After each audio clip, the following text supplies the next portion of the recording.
Hi, welcome back, guys. Thank you for joining us. I am your host, Renzo, with me, Mel, and of course, our guests, Natasha and Jachym. Thank you guys for joining us first and foremost and taking time out of your busy life. I know you guys got a lot of things going, so I am very thankful. Thank you, guys. Before we get started, though, I want to remind all the viewers to please comment, share, rate, and subscribe. That's the best way to help us grow and best way to help us put the best possible content out there for you guys. All right, so without further ado, let's get started with this interview. Okay. Hi, guys. How's it going? Thank you guys for joining us again. Thank you for having us. We're excited. Great. All right, so just so that we get an idea, guys, of what's going on is we already spoke to Natasha and Jachym in our podcast, which is Out of Reach Lifestyle, and it's in all major platforms. If you guys want to get to know their story, their how they met, the ups, the downs, and how they got to opening this wonderful business to help people going through relationship situations and make the best out of them, please check that out. All the description is going to be in the link at the bottom below. Okay. All right. So right here, what they're going to do, guys, for us is they're actually really cool. They're going to give us some tips, pointers on how to better our relationship. And of course, if you have any questions, you guys will be able to reach out to them and we'll give you all that information later. But just just thankful, to be honest with you, that you guys are actually going to do this with us. I'm excited because I know I have tons of questions, and I'm sure the viewers and listeners do as well, because everybody wants to reach a place where they're in harmony, peace, and love, and they're pushing forward together.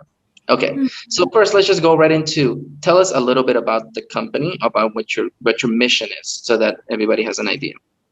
Right. So your exceptional relationship, the mission statement that we have is that when you heal your heart, you get to transform your relationship. And when you transform your relationship, you revolutionize the world, because society is made up of relationships. It's the smallest block of society. And so changing that has the biggest impact on the society.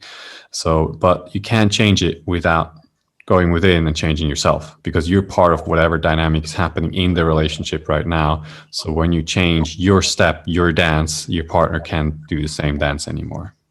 Like, what is the first thing you guys do when you're helping a client or somebody that's struggling? They say, guys, we're going through a rough patch. Help us. Right. Well, the very first thing you want to do is you want to assess the situation, like what's going on, ask them some questions, hear them out, because everyone is going to have an idea of what the issue is, what they're struggling with.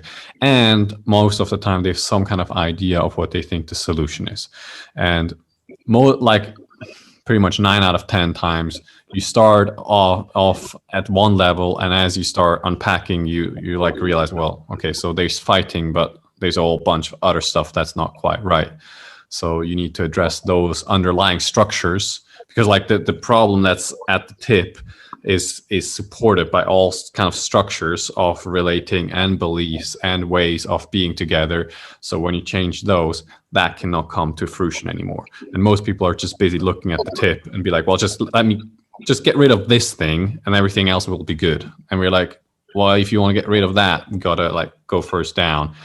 And when you do that, though, you are doing it very thoroughly, right? So you're actually building yourself a relationship that has a very solid foundation, and you're setting yourself up for success so that future challenges are more easily handled.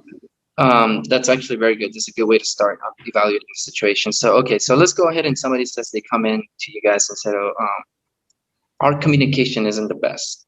We don't know how to communicate at times, and we don't know if what we're saying is truly what we're feeling, or we don't know how to express that communication, and then we're always left to figure things out on our own, to our own devices, and we're also left to wonder, is that what they're really thinking, or is there something more to the to the expression or to what they're trying to say? Because again, if there's no clarity and there's no 100% truthfulness, as I like to call it, you either are telling the complete truth or not half truth, because half truth is a lie.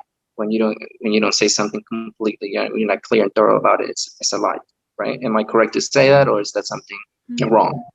Right. So I mean, when I hear what you're saying, what my senses would be is that underneath this is probably, you haven't spoken it out, but that is my intuition. That's what I would be exploring, that there's a difference in how you handle conflict. That there's different ways that you are approaching that. One person is very direct and upfront, and the other person might be more withdrawn and feels it's challenging. So if I were to do a further mind read, a lot of those kind of people who have more challenging time with it also struggle with some of the emotions. Like they get a bit overwhelmed, and so they tend to withdraw because it's not feeling like they don't know how to deal with it. It's just too much in this moment, right? While the other person is like, well, I just want to let's just fucking address it. Like, let's just get to it. Like, let's just lay down the table, clear it out, and we can move on, right? And so that is what I'm hearing what you're saying. It's not that one thing is right or wrong. It is that they are just different styles. And you need to find the balance about how are you actually wanting to deal with differences. How do you want to find the clarity within the relationship? That is what the primary question will be, so that you can go ahead, so that it's suitable for both. Because otherwise you're going to have a pursuer who keeps pursuing the other person, and the other person keeps withdrawing. And it's a never ending cycle. Okay. I think right there is, I think, what a lot of people go through. It's okay. I guess I'll speak for myself and say that when I'm communicating just with anybody in general, I like things to be cleared and thorough. Like, okay, tell me if you like me. Okay, cool. Right. And if you don't like me, cool too. But just don't let me think about it. Unfortunately, we tend to always think the negative as opposed to the positive when it comes to just thinking the overall picture, right? And I'm someone that wants to be very clear. Like, all right, please tell me. Please tell me, because if it's something that I can change or I can fix or I can control, then I would like to have that opportunity, because it's not only for you, but it's for me. It's to help me grow as a person. I think that sense of respect should be there when it comes to that. Like, okay, help me get over this, because if you don't tell me, I don't know. Right. And if it's something that I need to just accept, then I must come to terms with it. Right. And then seek help to change that part of my life. So that's the type of person that I am when it comes to at least communicating. Right. How about you, Mel? Let them know about how you communicate that type of information or feelings to others, because I think that's where we're trying to work out ourselves. I think the problem is that I don't communicate my feelings, because I'm sure everyone who watches our YouTube videos or follows us on our podcast knows that I really don't talk, and that is because I was mute for many, many years. So I'm just kind of now getting out of my shell, but I still don't feel comfortable at all expressing my thoughts or opinions, partly for being judged, but partly because I don't even know what they are myself. Yeah, and that's kind of been our, I guess, our conflict. And like I said, I want everybody just listening and watching this as, it's okay. We're talking about this. It's not something that we're throwing dirt on each other. I just want to make sure very, very clear that it's just people admitting things. And I think it takes a lot of courage to admit things, right? It takes a lot of willingness to open up, especially if you're talking to an audience and talking to experts like you guys. So we just want to make sure that very clear. This is a kind of like a healing moment, I guess, or coming to knowledge of things. So what do you guys think based on what we said? One thing, like Jachym said, there are different attachment styles or even communication styles. And that especially shows when there's conflict, right? Then you kind of automatically go to your I guess your go-to response, the one that most feels comfortable. And Jachym mentioned that it's really important that you're able to find that common ground. Yes, there are differences. So how do you find that common ground? And one thing that we often talk about is creating a safe space together. It's a safe space for both of you to actually define, because what feels safe for you might be being given the opportunity to just outright voice whatever you want to say and have that freedom. But then maybe for someone else, that safe space is to be given the opportunity to maybe respond in the moment, but also given the opportunity to be able to give that feedback later, maybe like a bit of a lag time or some extra time, maybe not in that right moment right there to respond, but maybe it's like, okay, maybe half the day later or a week later, like I will respond. Like I am with you, but I need that safe space of time, of processing, of getting to know what I truly feel. So it's a process of exploration, really, and that can be created. And it's created with both of your needs in mind, so to say, because in one way, in this communication, you're trying to fulfill your needs. There are certain things that you're trying to kind of get out of the conversation, certain outcomes, but both of you might be ideas of that. And the way you achieve that is also different. So it's about finding that space, creating that space where you feel safe to even have the conversation. I think that in itself is not talked about very much, because people are quick to go, okay, what should I say? How should I say it? But not necessarily the environment in which you have that conversation so that you feel comfortable enough to even go there. Right. Let me just tag on to that and make it a bit specific to your situation. Yeah. Okay, so when you were speaking at the beginning, you said something and you glossed over it very quickly, and there was one moment where you said we assume the negative. So when you were saying that, I was like, okay, wait a second. Are you saying that, okay, when it's not addressed, that then your mind goes and creates all kinds of stories and there's discomfort? And we have gone through our downs, our dark times, I guess, as individuals. And it's because of those dark times, and it's because of that insecurity that we had growing up, in the lack of trust and commitment from the people that we would have hoped that we had that from, kind of triggers that lack of trust and that lack of, I guess, yeah, you can say lack of trust, to be honest with you, and always think the worst because it's something that you kind of grew up with. So, the one thing that stands out, and we wouldn't do this in a session, but I'm kind of showing you some of the thinking process, which I'm not really thinking in a session, but so I'm kind of trying to pick it apart. So when you're talking and you're like, oh, okay, so lack of trust, there's a negative that's being created in my mind. You're uncomfortable with that. Your way of dealing with that is to then go and just address it. So your way of getting out of discomfort is to address it. While Mel's way of addressing discomfort could be, okay, I don't know, it might be wrong, could be to withdraw or not be sure what's actually happening, right? To have a kind of a disconnect here. But both are trying to deal with discomfort.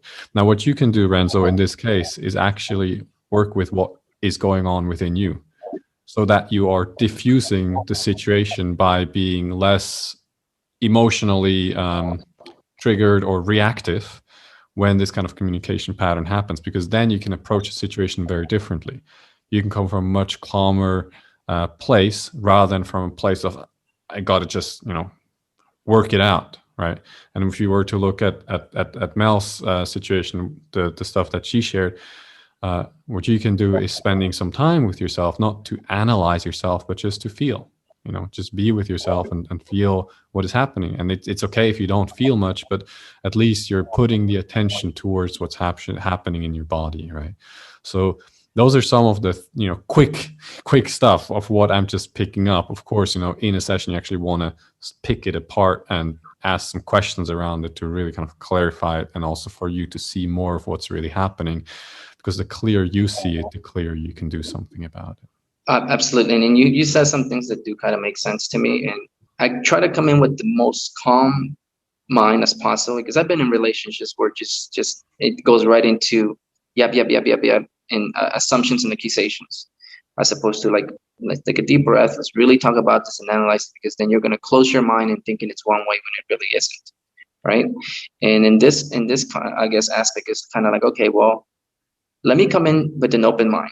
Let me give you the stage to express your opinion and what you're going through based on what I tell you. So I'll just give you a quick example. If I tell you, okay, what's going on with you? I feel inside of me, I feel like there's something going on with you. You're not being very clear and very honest. And that kind of makes me feel uneasy to be around you, and B, to try to figure this out on my own, because it's impossible. Because I don't know what you're going through. Unless you express it to me, I can only go with assumptions. And 9 times out of 10, those assumptions are incorrect. And then I get so locked, I guess you can say, I get locked into my ways. and now it makes it kind of difficult or impossible to understand anybody and what they want, because they're not being very thorough, right? Not very, very clear. They'll give me so little. They'll give me crumbs as opposed to the actual dish, and that is very difficult for me to analyze. So look, I can just tell you what I'm picking up from you, and that is tiredness. I'm going to be very straight with you. There's a tiredness, and there is. I'm also. You got to be careful that you're not going into a pattern of, and I'm going to put it into quotes, being the therapist. Okay, that I'm always here. I'm always a strong person. Whatever. You got to make sure you're taking care of yourself. Mm-hmm. Okay, and that the other that Mel can grow in her own way. So you got to find what is the right balance for you. Okay, because if you're taking all the responsibility, okay, and now I got to stay calm, but you're not calm, then you're bullshitting yourself. Yeah, that's So true. you have a disconnect happening. You're bullshitting yourself. You're trying to have it, and it's coming from good intentions. Look, I'm not saying it's a bad intention, but you then step into a role, and there's almost like a power imbalance when you go there. Okay, and you don't want a power imbalance in a relationship. You really don't, because then it becomes almost like parent-child. You want to stay away from that as much as possible. Like if you're not honest or clear about something, and I just happen to bump into certain things that kind of, I guess in my way, kind of like confirm what I was thinking, and it sucks that I had to find out this way, as opposed to you to straight up telling me, right? Because then I think I would have accepted what if you would have just been straightforward. Hey, this is what I'm going through, or this is what I'm doing right now, as opposed to like just indirectly finding out, or like whoa, like where did this come from? We've been talking, and that's never something you shared, or at least you were clear about. And then I'm bumping into it, and I'm like, okay, well, where do we go from here? Because it seems like now you don't have the respect, or I think, at least from my perspective, you don't have to. I thought we had the respect and honesty and trust that you were going to be honest about things, and yet you're still not honest, because I'm still finding things about, or at least that's my perception. Okay, now we're arguing about this, or we're having a long, boring, unwanted conversation, aka the therapist treatment, like you said, Jachym, and you hit it on point on that. And I think that's very important for a lot of people, that like this could have been avoided, in my opinion. Should you just been straight, even if it hurts, just be honest and straightforward about it, so that way we can get over it. When it comes to especially intimate relationships, or when it comes to relationships, sometimes we walk into it with an idea of what we want to get out of it. Like with friendships, it's a bit more like, oh, if we have a good time, then I guess we're friends. Like it's not much more complicated than that. But when it comes to like romantic relationships or intimate relationships, you can realize over time that what your needs are and your view of what it should be might be different. So what I'm picking up here is that, Renzo, you're quite like involved and engaged in this, like, I'm gonna share everything and I'm gonna tell you exactly whatever I feel to be true, and I don't want to hide any details. Well, Mel has a different perspective on what she wishes to share with you, and what is personal and what is meant for you to know. And that sounds like a clash of two worlds. No. Yeah. Because it's not a matter of friendship where like, oh yeah, we're having a good time and that's it. And sometimes, friends are like, whoa, I don't know if I want to share that. That's a bit personal. And like, that's sometimes easy for a friend to take. But when it comes to romantic relationships or intimate relationships, it can be two things. One is how quickly one believes that their relationship is advancing. Like for someone, they might be like, okay, I thought we were that far ahead. Like we were already there. Like we're at that point where we're comfortable to do that. So it could be an idea of where you're at or where you should be at, and that expectation. Or it could be just fundamentally what you believe an ideal relationship could be. So for Jachym, certain aspects of his spiritual practice or meditation, he doesn't want to tell me because it's like his own journey. So he actually feels quite strongly about certain things that I don't know if I'm ready to share with you at all.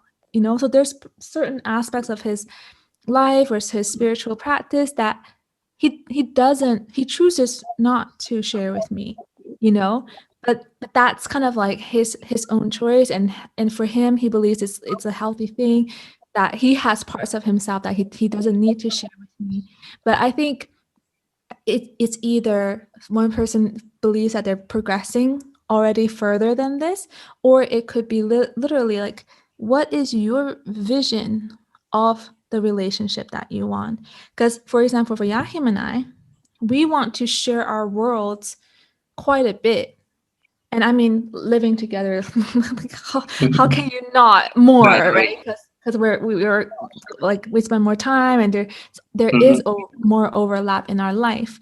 But our intention is to kind of merge our worlds together. While for someone else, having that soulmate or that companion means something else. Maybe it means this very specific thing that you are giving to them and they're giving to you. Or it could be the case that someone believes, okay, we're advancing further than I don't know, maybe one person is actually ready for. Just to tag on to what Natasha is saying and what she hasn't touched on, there's something that happens when you have a certain worldview, and usually what comes with it is that I'm right and you're wrong. Okay. And there's a certain arrogance that can come into this kind of thing of like, well, this is how it is, and this is how I see it. That is the truth. Well, it's one way of looking at things, right? And so a relationship is a unique opportunity to do a mini travel into another culture, where you do things a little different, where you see things a little different. And you're like, well, why are they seeing it this way? Like, what's going on? Like, we all love to travel, or a lot of people love to travel, because we get to exposed to other ways of doing things, right? But in a relationship, it often hits home. So it's good to kind of take this traveler mindset rather than the mindset of, well, this is how I'm seeing it. And by the way, I'm as much at fault with that. I can tell you, like, we had so many of the conflicts where I thought I'm fucking right. And then Natasha tells me afterwards, like how she does it, how she sees it. And I'm like, oh, fuck, I understand it now. Like, and she's actually right. When I look at her perspective, it makes a lot of sense. Like, and I learned a lot through her, but that can only happen through the openness and through being okay with letting go of certain presuppositions that we have in our worldviews. No, like again, everything you guys says actually makes sense and is very understandable. I think that's something that I guess, as you said, Rakim and Jachym and Natasha, that kind of made like that self kind of like discovery. Like, okay, I do need to maybe back off a little bit, or maybe I do need to just like watch what I say and how I say it, because I think that's important, how you project your emotion, your thoughts, how you communicate in general, right? Because again, and as I tell Mel, my intentions are never to do bad. My intentions are never to hurt, because I know what that world is like, and I know how unhealthy it can be, and that's not something I want to project, and that's something that that's a chain that I guess I want to break. And I'm working on it right now. I mean, like, no one's perfect, guys. And this is just kind of like opening things out and for you guys to understand and see that it's not easy. We're working together, yes. And I think that's the one, currently, that's the one thing that's bonding us together. I think so. The other aspects is kind of drifting, I guess you could say. Because like, as you mentioned in your podcast, just especially what you shared, Natasha, was very insightful, at least for me. Right. And of course, currently, that is what the one bond that we have, that we're both pushing through. I guess sucking it up, as you could say, and just going through this and try to make this the best thing possible. But I would really like, right, to, I guess, overcome this so that because it projects, right, how you feel and how you feel when you're working. So it projects into what you're doing, and that kind of ripples into your audience, right, into how successful you can become. And I'm trying to be as honest as I can, guys, for you guys, so that you can understand that this is real. This is not like something we predetermined to talk about. This is actually the first time I'm talking about it, and Mel's talking about it, and you guys are like the best people to talk to about it with. One thing you can do is you can just become kind of clear in what Is it like set some ground rules in what you want to do together, how you want to be together? Like there's simple stuff, for example, and that doesn't relate to what you were saying, but people talking, for example, about the sex life with other people. And for them, it's okay. For the partner, it's totally not okay.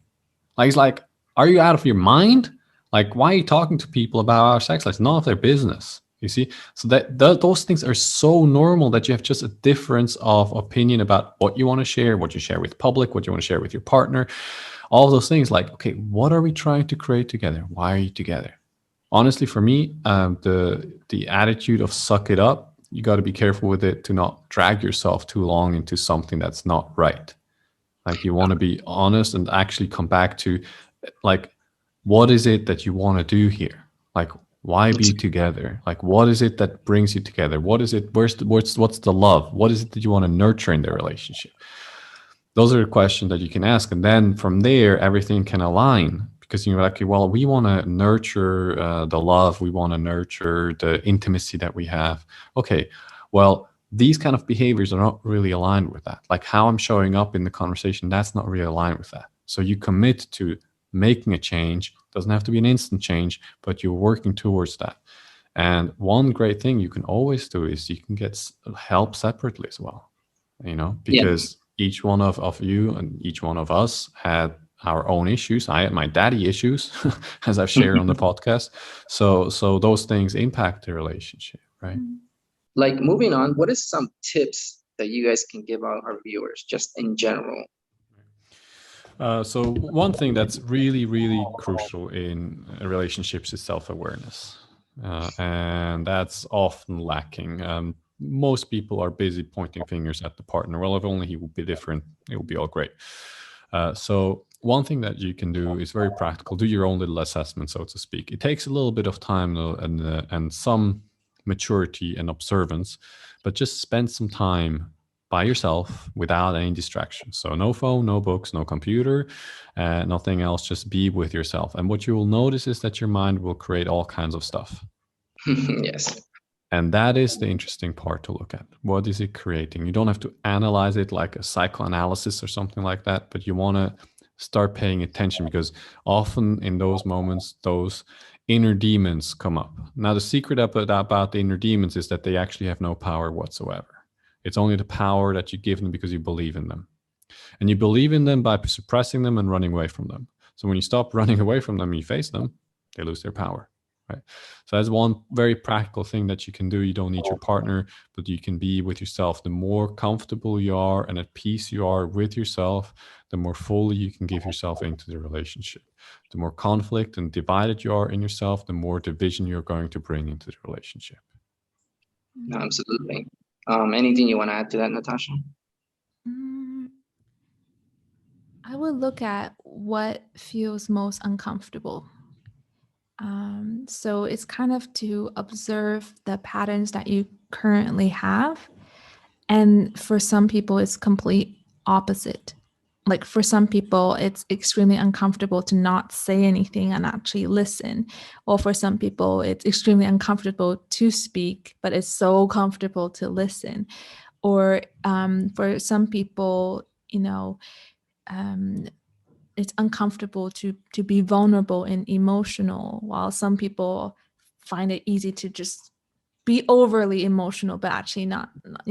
So it's to actually check in, like where am I scared within my relationship, because it feels uncomfortable and it feels new and it feels like I'm losing control. So I would take a look at those, because the moment you kind of get scared in that way and you feel like you're losing control, that's where you kind of, all those protective mechanisms come in and try to save you. So it's also a matter of kind of reflecting on, when am I most uncomfortable, and what am I doing in those scenarios? Like, what do I just automatically start saying or doing?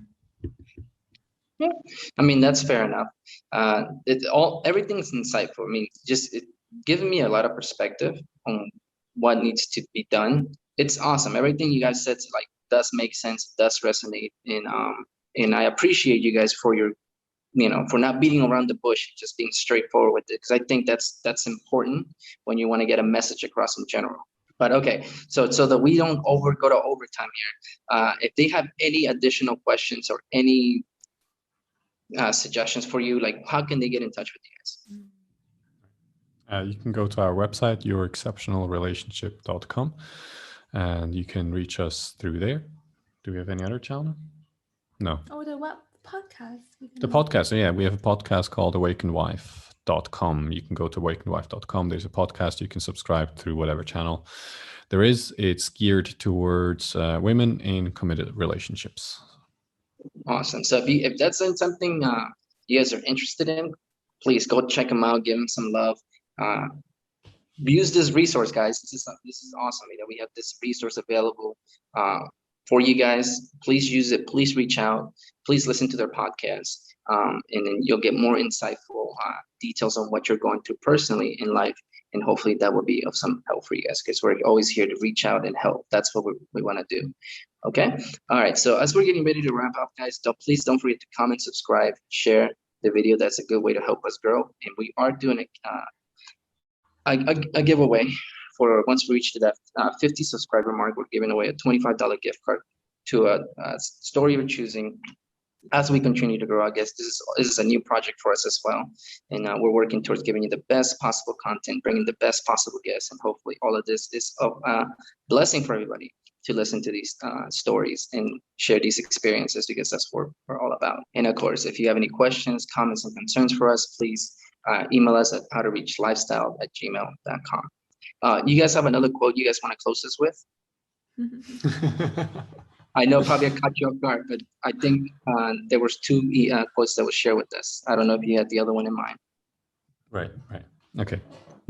Look, if you want to have an exceptional relationship, you have to have an exceptional commitment. It's that simple. I love that. Thank you. Natasha, Jachym, thank you. I know you guys have a lot coming up the next couple of weeks, because I don't want to spoil it. So I'll let you guys share the news. Oh, well, I hope it's not the next couple of weeks. So it'll be a bit early, but we are expecting our first in less than 2 months' time. So yes, we'll be practicing this relationship stuff, but with a newborn. Well, first of all, congratulations. Nothing but the best. I hope everything goes according to plan. Health-wise at least, and that you guys continue to do what you're doing, because I think it's an exceptional work, and I think a lot of people do need to hear this information to get to where they want to be, right? And again, thank you so much, and hopefully we can reconnect after the baby's born and see how that experience was, and how that, because I know that can be another relationship turbulence, as we spoke about. And I think that's a lot of people would like to hear that when they get to that part of their lives, right? So hopefully we have you back when that happens, and we'll hear some amazing stories and stuff like that. All right, guys, I want to thank you guys for watching, connecting with us. Natasha, Jachym, I can appreciate you, because I know it's late night time in your place, but we appreciate you. We love you guys for always tuning in. Remember to reach out, break limits. Much love. Bye.